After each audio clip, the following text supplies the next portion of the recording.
Welcome to the Slop Temple. We pray this video helps. In this video, I will show you how to cook Nutri rice. First, measure 1 cup of Nutri rice for each serving you plan to make. It's important to rinse the rice thoroughly under cold, running water until the water runs clear. This removes excess starch.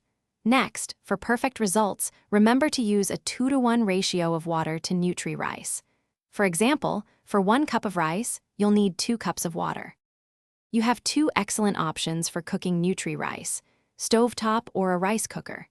If using the stovetop, bring your measured water to a boil, then add the rinsed rice, reduce heat to low, cover, and simmer for about 15 to 20 minutes. For a rice cooker, simply combine the rice and water, then select the white rice setting. Once cooked, let the rice rest, covered, for 5 minutes before fluffing.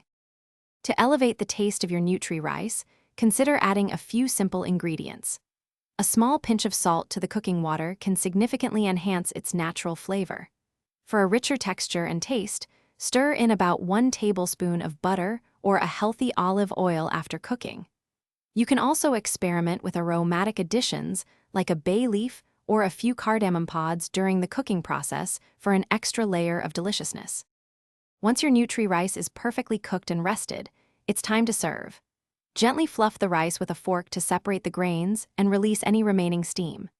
Nutri rice makes a fantastic, healthy side dish for almost any meal, from grilled chicken to hearty stews. It also serves as an excellent base for vibrant stir fries, fresh salads, or nutritious grain bowls, offering versatility and a wholesome foundation for your culinary creations. Thanks for watching. Consider subscribing if we helped you.